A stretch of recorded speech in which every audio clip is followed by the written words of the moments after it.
ನಂದು ಚೈಲ್ಡ್ಹುಡ್ ನೋಡಬೇಕಂದ್ರೆ I was very average student. ಜನ ಮಧ್ಯೆ ಇದ್ದು ಕೆಲಸ ಮಾಡಬೇಕಂತ ನನಗೆ ಆಸೆ ಇತ್ತು. UPSC it's not about how much you know, it's about like how much pressure you can handle. ಇಷ್ಟು ಬುಕ್ಸ್ ಓದಿದರೆ I can tell you with confidence you will clear. ನೀವು ಆಪ್ಷನಲ್ ತಗೊಳ್ಳುವಾಗ it should be like your girlfriend. ನೀವು ಇನ್ನು ನಮ್ಮ Media Mind 24/7 YouTube ಚಾನಲ್ನ subscribe ಮಾಡಿಲ್ವಾ?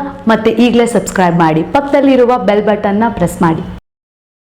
ನಮಸ್ಕಾರ, ನನ್ನ ಹೆಸರು ಮೊಹಮ್ಮದ್ ಸಿದ್ದಿಕ್ ಶರೀಫ್ ಅಂತ. ನಾನು ಹುಟ್ಟಿದ್ದು ಬೆಳೆದಿದ್ದು ಚಿತ್ರದುರ್ಗ ಜಿಲ್ಲೆ. ನಮ್ಮ ಅಪ್ಪ ಹೆಸರು ಖಾದರ್ ಅಹಮದ್ ಶರೀಫ್ ಅಂತ, ನಮ್ಮಮ್ಮ ಹೆಸರು ಸೈದಾ ಅಂತ. ಎಜುಕೇಷನ್ ಶುರು ಮಾಡಿದ್ದು ಕ್ರಿಸೆಂಟ್ ಇಂಗ್ಲೀಷ್ ಸ್ಕೂಲ್ ಅಂತ, ನಮ್ಮ ಮನೆ ಥರನೇ ಇತ್ತು. ಅದಾದಮೇಲೆ 4th ಸ್ಟ್ಯಾಂಡರ್ಡ್ವರೆಗೂ ಅಲ್ಲಿ ಓದಿದೆ. ನೆಕ್ಸ್ಟ್ ಹೋಗಿದ್ದು ನಾನು ಡಾನ್ ಬಾಸ್ಕೋ ಸ್ಕೂಲ್ ಅಂತ, ಅಲ್ಲಿ ICSE ಸಿಲೆಬಸ್ ಅಲ್ಲಿ ಓದಿದೆ up till class 9. After that ನಾನು ಹೋಗಿದ್ದು ಡಾನ್ ಬಾಸ್ಕೋ ಇನ್ಸ್ಟಿಟ್ಯೂಟ್, ಅದೇ ಸ್ಟೇಟ್ ಸಿಲೆಬಸಲ್ಲಿ 10th ನಾನು ಮಾಡಿದೆ, SLC ಮಾಡಿದೆ. Next PUC ಇದ್ಬಿಟ್ಟು SRS college, SRS PU ಕಾಲೇಜಲ್ಲಿ ನಾನು ಹೋದೆ. ಅದಾದಮೇಲೆ ಇಂಜಿನಿಯರಿಂಗೋಸ್ಕರ ಬೆಂಗಳೂರಲ್ಲಿ PES ಇನ್ಸ್ಟಿಟ್ಯೂಟ್ ಆಫ್ ಟೆಕ್ನಾಲಜಿದಲ್ಲಿ ನಾನು ತರಬೇತಿ ತೊಗೊಂಡೆ. ನಂದು ಚೈಲ್ಡ್ಹುಡ್ ನೋಡಬೇಕಂದ್ರೆ I was very average student. ನಾನಂತ ಎಕ್ಸ್ಟ್ರಾಡಿನರಿ ಸ್ಟೂಡೆಂಟ್ ಅಂತೂ ಅಲ್ಲ. ನನ್ನ ಕ್ಲಾಸ್ಮೇಟ್ಸ್ ಇದ್ದರೆ ನೋಡ್ತಿದ್ರೆ ಗೊತ್ತಿರುತ್ತೆ ಅವರಿಗೂ. Was not that extraordinary, but I was okay, like ಮಾಡಿದೆ. Like I was average, above average. ಜನ ಮಧ್ಯೆ ಇದ್ದು ಕೆಲಸ ಮಾಡಬೇಕಂತ ನನಗೆ ಆಸೆ ಇತ್ತು. ಆದರೆ ಈ ಇಂಜಿನಿಯರಿಂಗ್ ಫೀಲ್ಡ್ ಅಷ್ಟು ನನಗೆ ಆ ಎನ್ವೈರನ್ಮೆಂಟ್ ಕೊಡ್ತಾ ಇರಲಿಲ್ಲ. ಅದಕ್ಕೋಸ್ಕರ ನಾನು 4th ಇಯರ್ ಇಂಜಿನಿಯರಿಂಗಲ್ಲಿ ನನ್ನ ಕೆಲವು ಫ್ರೆಂಡ್ಸು UPSCಗೆ ಸ್ಟಾರ್ಟ್ ಮಾಡ್ತಿರು ಸ್ಟಡಿ ಮಾಡೋಕ್ಕೆ. ನಾನು ಅವಾಗ ಅವ್ರಿಗೆ ಕೇಳಿದೆ ಹೇಗಿದೆ ಎಂತ ಅಂತ. ಅವಾಗ ಗೊತ್ತಾಗಿ 4th ಇಯರ್ ಅಲ್ಲಿ ನಾನು UPSC ಹೋದೆ. ಅದಕ್ಕಿಂತ ಮುಂಚೆ ನಾನು ಹೇಳ್ದಂಗೆ ನಾನು ಆವ್ರೇಜ್ ಸ್ಟೂಡೆಂಟು. ಆವಾಗ ನಮ್ಮಪ್ಪ ನನಗೆ ಇನ್ಸ್ಪೈರ್ ಮಾಡೋಕ್ಕೆ ತೋರಿಸಿದ್ರು, ಇದು ನೋಡು IAS ಮನೆ, ಇದು ನೋಡು SP ಮನೆ, ಓದಿದರೆ ಚೆನ್ನಾಗಿ ಓದಿದರೆ ಇಲ್ಲಿ ಬರ್ತೀಯಾ, ಇಲ್ಲಿ ಈ ಥರ ಮನೆ ಸಿಗುತ್ತೆ, ಈ ಥರ ಜನ ಮರ್ಯಾದೆ ಕೊಡ್ತಾರೆ ಅಂತ ನನಗೆ ತೋರಿಸ್ತಾಯಿದ್ರು ಇನ್ಸ್ಪೈರ್ ಮಾಡೋಕ್ಕೆ. ಬಟ್ ನನಗೆ ತಲೆಯಲ್ಲಿತ್ತು ಆ ಟೈಮಲ್ಲಿ ನನಗೆ ಮಾಡಬೇಕಂತ ಏನೂ ಇರಲಿಲ್ಲ. ನಾನು ಹೇಳಿದಾಗೆ ಐ ಸ್ಟಾರ್ಟೆಡ್ ಫ್ರಮ್ ಸ್ಕ್ರ್ಯಾಚ್. ನಾನು 3rd ಇಯರ್ ಇಂಜಿನಿಯರಿಂಗಲ್ಲಿ ಇದ್ದಾಗ ನಮ್ಮಪ್ಪ ಕೇಳಿದ್ರು ನನಗೆ, ನಿನ್ನ ಮನೆಗೆ ಬಂದಾಗ TV ನೋಡ್ತಿದ್ವಿ. ಅದು TVಯಲ್ಲಿ ಯಾವುದೋ ಅಹಮದಾಬಾದು ಇದು ಬಂತು. ನಮ್ಮಪ್ಪ ಹೇಳಿದ್ರು, ಎಲ್ಲಿದೆ ಅಹಮದಾಬಾದು ಹೇಳಪ್ಪ ಅಂದರು. ನಾನು ಇದ್ಬಿಟ್ಟು UPದಲ್ಲಿದೆ ಅಂತ. ಆಗ್ತಾ ಬಿಡು IAS ಅಂದರೆ. What I'm trying to tell is, ಆ ಸ್ಕ್ರ್ಯಾಚಿಂದ ಶುರು ಮಾಡಿದೆ. 3rd ಇಯರ್ ಇಂಜಿನಿಯರಿಂಗಲ್ಲಿ ನನಗೆ ಅಹಮದಾಬಾದಲ್ಲಿ ಡಿಫ್ರೆನ್ಸ್ ಇರಲಿಲ್ಲ, ಅಲ್ಲಿಂದ ಶುರು ಮಾಡಿದೆ. ಇದು ಒಂದು inspiration to people that you can start from the scratch. And I started from the scratch. To be truthful, I started from the scratch. ಆಮೇಲೆ ಆವಾಗ ನಾನು 2017 ಬಂದೆ. ಸ್ವಲ್ಪ ಟೈಮ್ ತೊಗೊಂಡು 2018 ಸ್ಟಾರ್ಟ್ ಮಾಡಿದೆ ಪ್ರಿಪ್ರೇಷನ್. ಬೆಂಗಳೂರಿಗೆ ಬಂದು ನಾನು ಪ್ರಿಪ್ರೇಷನ್ ಶುರು ಮಾಡಿದೆ. ಇಲ್ಲಿ ನನಗೆ ಟೈಮ್ ಹಿಡಿತು ಅರ್ಥ ಮಾಡ್ಕೊಳ್ಳೋಕೆ ಎಕ್ಸಾಮ್ ಎಂತ, ಲೈಕ್ ಪ್ರಿಲಿಮ್ಸ್ ಇರುತ್ತೆ, ಮೇನ್ಸ್ ಇರುತ್ತೆ, ಇಂಟರ್ವ್ಯೂ ಇರುತ್ತೆ ಅಂತ. ನಾನು ಫಸ್ಟ್ ಬರೀ ಪ್ರಿಲಿಮ್ಸಿಗೆ ಫೋಕಸ್ ಮಾಡಿದೆ. ಆದರೆ ಪ್ರಿಲಿಮ್ಸ್ ಈ ಎಕ್ಸಾಮಲ್ಲಿ it should be very integrated preparation. Like prelims ಜೊತೆ ಮೇನ್ಸು ಹೋಗ್ತಾ ಇರಬೇಕು, ಇಂಟರ್ವ್ಯೂನೂ ಹೋಗ್ತಾ ಇರಬೇಕಂದ್ರೆ ಇಂಟರ್ವ್ಯೂ ಸ್ಟಾರ್ಟ್ ಮಾಡಬಾರ್ದು. ಬಟ್ ಇಂಟರ್ವ್ಯೂ ಲೈಕ್ ಈ ಥರ ಕೇಳಿದರೆ ನಾನು ಏನು ಆನ್ಸರ್ ಮಾಡಬಹುದು ಅಂತ ನಮಗೆ ಮೊದಲೇ ನಮ್ಮ ಒಪಿನಿಯನ್ ಇರಬೇಕು. And opinion should not be very radical ಇರಬಾರ್ದು. Like it should be moderation, practical, which can be implemented in the government, which can be implemented in the society ಅಂತ ನಾವು ಒಪಿನಿಯನ್ ಇಟ್ಕೊಂಡಿರಬೇಕು. ನಮ್ಮ ಮೈಂಡ್ ಸೆಟ್ಟೇ ಆ ಥರ ಹೆಂಗಿರಬೇಕಂದ್ರೆ like it should help the people. It should be very practical. ನನಗೆ ಅನಿಸಿದಾಗೆ ತರಬೇತಿ it depends on your hard work. First thing, you need to have patience, confidence, perseverance ಇರಬೇಕು. ಈ ಪ್ರೋಸೆಸ್ ಹೇಗಂದರೆ ನಿಮ್ಮ ನಾಟ್ ಜಸ್ಟ್ ರಿಸೋರ್ಸ್, ನಿಮ್ಮ ಇಮೋಷ್ನಲ್ ಲೆವೆಲ್ನ ಕೇಳ್ಕುತ್ತೆ, ನಿಮ್ಮ ಮೈಂಡ್ ಸೆಟ್ನ ಕೇಳ್ಕುತ್ತೆ.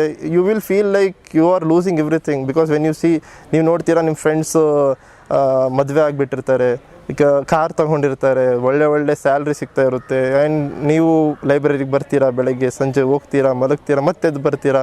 ಇದೇ process, monotonous process. But I can tell you, the best view comes from the highest climb. ಅಂದರೆ ಟಫೆಸ್ಟ್ ಕ್ಲೈಮಲ್ಲಿ ನಿಮಗೆ ಬೆಸ್ಟ್ ಇದು ಸಿಗುತ್ತೆ, ವ್ಯೂ ಸಿಗುತ್ತೆ. ಅಂದರೆ ಎಷ್ಟು ನಿಮ್ಮ ಕಷ್ಟಪಡ್ತೀರೋ ಅಷ್ಟು ಸುಖ ನಿಮಗೆ ಅದಾದಮೇಲೆ ಸಿಗುತ್ತೆ. And it is worth it that you should try. ಅಂದರೆ ನಿಮಗೆ ಇಷ್ಟ ಇದೆ, ನಿಮಗೆ ಮಾಡಲೇಬೇಕು ಅಂತ ಇದ್ದರೆ ಯು ಶುಡ್ ಟ್ರೈ. ತೊಗೋಬೋದು. ನನಗೆ 3 ವರ್ಷ ತೊಗೊಳ್ತಿಲ್ಲ ಬರೋಕ್ಕೆ, 3 ಅಟೆಂಪ್ಟ್ಸ್ ತೊಗೊಳ್ತಾ ಬರೋಕ್ಕೆ.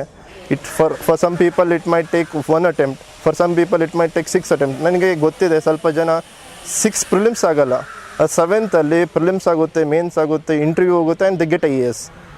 And it depends on your hard work, your patience, your perseverance, family support ಬೇಕು. ಅಂದರೆ ನನ್ನ ಜೊತೆ ನಮ್ಮ ಅಕ್ಕ, ನಮ್ಮ ಭಾವ ಭಾರಿ ಸಪೋರ್ಟ್ ಮಾಡಿರೋ. They are my pillars. Without them ನನಗನ್ಸ್ದಂಗೆ ನಾನು ಇಲ್ಲಿ ಬರೋಕ್ಕೆ ಸಾಧ್ಯ ಇರಲಿಲ್ಲ. ಅವ್ರದ್ದು ಇಮೋಷ್ನಲ್ ಸಪೋರ್ಟ್ ಇತ್ತು, ಎಲ್ಲರಿಗಿಂತ ಮುಂಚೆ ಇಮೋಷ್ನಲ್ ಸಪೋರ್ಟ್. ಅಂದರೆ ಕಾನ್ಫಿಡೆನ್ಸ್ ಕೊಡ್ತಿದ್ರು, ಇನ್ನು ಆಗುತ್ತೆ ಮಾಡ್ತೀಯ ಅಂತ ಹೇಳ್ತಿದ್ರು.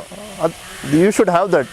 ಅಟ್ಲೀಸ್ಟ್ ಫ್ರೆಂಡ್ಸ್ ಆದರೂ ಇರಬೇಕು ನಿನಗೆ ಆಗ್ತೀಯಪ್ಪ ಅಂದರೆ. ಯಾಕಂದರೆ ಇಲ್ಲಿ ಎಕ್ಸಾಮಲ್ಲಿ, ಪ್ರಿಲಿಮ್ಸಲ್ಲಿ, if you do not have confidence, if you are not calm and if you don't use common sense, prelims clear ಮಾಡೋಕ್ಕೆ ಸಾಧ್ಯನೇ ಇಲ್ಲ. ಎಷ್ಟಾದರೂ ಓದ್ಕೊಳ್ಳಿ ನೀವು.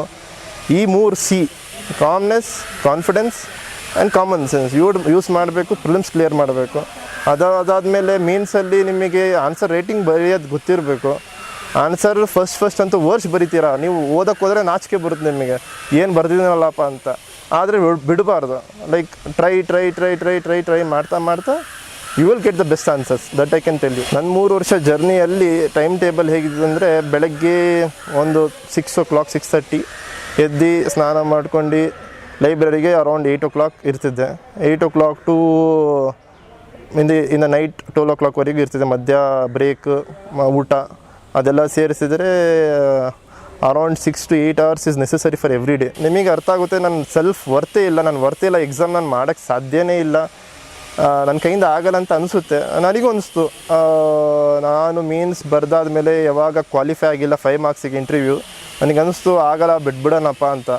ಆದರೆ ನನ್ನ ಮನೆ ಫ್ಯಾಮಿಲಿ ಮೆಂಬರ್ಸ್, ಅಕ್ಕ, ಭಾವ, ಅಮ್ಮ, ಅಪ್ಪ ಜೊತೆಗಿದ್ದರು. ಅವರು ಕಾನ್ಫಿಡೆನ್ಸ್ ಕೊಟ್ಟರು, ನೀನು ಆಗುತ್ತೆ, ನೀನು ಮಾಡ್ತೀಯ ಅಂತ ಇದ್ದರು. ಅವ್ರ ಸಪೋರ್ಟಿಂದ ನಾನು ಮತ್ತೆ ಇನ್ನೊಂದು ಸತಿ ಅಟೆಂಡ್ ಮಾಡಿ ರ್ಯಾಂಕ್ ಸಿಕ್ತು ನನಗೆ. ಗೈಡೆನ್ಸ್ ಎಲ್ಲರಿಗೆ ಸಿಗುತ್ತೆ. There are many people, hard working people in YouTube. ಜನ ಭಾರಿ ಸೆಲ್ಫ್ಲೆಸ್ ಆಗಿ ಕೆಲಸ ಮಾಡ್ತಿದ್ದಾರೆ. You can get the guidance. But if you want me to tell, then I can tell you few topics. ನಾನು ಬೇರೆಯವರಿಂದ ನೋಡಿ ಕಲ್ತಿರೋದು. GS ಎಲ್ಲರಿಗಿಂತ ಮುಂಚೆ ರಿಸೋರ್ಸ್ನ ಕಮ್ಮಿ ಇಡಬೇಕು. ಪರ್ ಸಬ್ಜೆಕ್ಟ್ ಒಂದೇ ಬುಕ್ಕು, ರಿಸೋರ್ಸ್ನ ಕಮ್ಮಿ ಮಾಡಿ, ರಿವಿಷನ್ ಜಾಸ್ತಿ ಮಾಡಿ, ನೋಟ್ಸ್ ಮಾಡ್ಕೊಳ್ಳಿ. ಫಾರ್ ಎಕ್ಸಾಂಪಲ್, ಪ್ರಿಲಿಮ್ಸಿಗೆ ಓದಬೇಕಂದ್ರೆ ಎಲ್ಲರಿಗಿಂತ main pillars polity, economy, environment, modern history, ಆಮೇಲೆ ಜಿಯೋಗ್ರಫಿ. ನನಗೆ ಆರ್ಟ್ ಆ್ಯಂಡ್ ಕಲ್ಚರ್ ಸ್ವಲ್ಪ ಕಷ್ಟ ಅನಿಸ್ತು, ಅದಕ್ಕೆ ನಾನು ಅಷ್ಟು ಸ್ಟ್ರಾಂಗ್ ಇಲ್ಲ. ಏನ್ಷಿಯನ್ ಮೆಡಿವಲ್ ಹಿಸ್ಟ್ರಿಯಲ್ಲೂ ಜಾಸ್ತಿ ಇದೆ, ಆದರೆ ಅದರಲ್ಲಿ ಕ್ವಶನ್ಸ್ ಬರೋದು 1-2 ಅಂತ ನಾನು ಅಷ್ಟು ಫೋಕಸ್ ಮಾಡೋಕ್ಕೆ ಹೋಗಲಿಲ್ಲ. But they are very good topics to learn, to understand. ಆಮೇಲೆ ಮೀನ್ಸಲ್ಲಿ CSAT ಇದ್ಬಿಟ್ಟು CSAT ಭಾರಿ ಕಷ್ಟ ಆಗ್ತಿದೆ. ಎವ್ರಿ ಇಯರ್ ಟು ಇಯರ್ ಕಷ್ಟ ಆಗ್ತಿದೆ. And they are eliminating. CSAT ಎಷ್ಟೋ ಜನ ಎಲಿಮಿನೇಟ್ ಆಗ್ತಾರೆ. 140, 150, 160 GS ಅನ್ನೋದು ಸ್ಕೋರ್ ಮಾಡಿ ಈವನ್ IITians, ನಾವು ನಾರ್ಮಲ್ ಕಾಲೇಜಿಂದ ಓದೋರಲ್ಲ, even IITians they cannot get qualifying marks of 67. ನನಗೆ ಗೊತ್ತಿದೆ, ನನ್ನ ಫ್ರೆಂಡ್ಸ್ ಎಷ್ಟೋ ಜನ ಇದ್ದಾರೆ, ದೇ ಆರ್ ನಾಟ್ ಕ್ವಾಲಿಫೈಯಿಂಗ್. ಯಾಕಂದರೆ ಇಲ್ಲಿ ನಿಮಗೆ ಫಾರ್ಮುಲಾಸ್ ಬೇಕಿರೋದಲ್ಲ, ಕಾಮನ್ ಸೆನ್ಸ್. ನಾನು ಹೇಳಿದಾಗೆ ಈ CSAT ಕಾಮನ್ಸ್ ಬೇಕು, ಕಾನ್ಫಿಡೆನ್ಸ್ ಬೇಕು, ಮತ್ತು ಕಾಮನ್ ಸೆನ್ಸ್ ಬೇಕು. ಇಷ್ಟು ಮೂರು ಇದೆಯಾ, ಇದು ಕ್ಲಿಯರ್ ಮಾಡ್ತೀರಾ. ನೀವು ಫಾರ್ಮುಲಾಸ್ ತೊಗೊಂಬಂದು ಅದು ಬುಕ್ಕು ಇದು ಬುಕ್ ಓದಿದರೆ ಕಷ್ಟ ಅದು ಓದೋದು. ಯಾಕೆಂದರೆ ರಿಪ್ಲೇಸ್ ಮಾಡೋಕ್ಕೆ ಅದು ನಾವು ಇಂಪ್ಲಿಮೆಂಟ್ ಮಾಡೋಕ್ಕಾಗಲ್ಲ. And I can tell you, UPSC it's not about how much you know, it's about like how much pressure you can handle every stage. In prelims, in mains and interview pressure handle ಮಾಡ್ತಿದ್ಯಾ ಒಳಗಡೆ ಬಾ. ಯಾಕೆಂದರೆ ನೀವು IAS ಆದಮೇಲೆ you will be handling the most complex democracy in the world. ಇಲ್ಲಿ ನೀವು handle ಮಾಡಬೇಕಂದ್ರೆ you should have the pressure. ಯಾಕಂದರೆ ಲೋಕಲ್ ಲೀಡರ್ಸಿಂದ ಪ್ರೆಷರ್ ಆಗುತ್ತೆ, ಸುಪೀರಿಯರ್ಸಿಂದ ಪ್ರೆಷರ್, ನಿಮ್ಮ ಸಬಾರ್ಡಿನೇಟ್ಸಿಂದ ಪ್ರೆಷರ್, ಎಲ್ಲ ಮನೆಯಿಂದ ಪ್ರೆಷರ್, ಎಲ್ಲ ಕಡೆಯಿಂದ ಪ್ರೆಷರ್ ಇರುತ್ತೆ. ಈ ಪ್ರೆಷರ್ನ ಈ ಮನುಷ್ಯ ಹ್ಯಾಂಡಲ್ ಮಾಡಿ ದೇಶಕ್ಕೆ ಏನಾದರೂ ಸೇವೆ ಮಾಡ್ತಾನಾ ಅಂತ ನೋಡ್ತಿರೋದು. ಅದೇ ನಾವು ಇಲ್ಲಿ ಕಲಿಬೇಕು.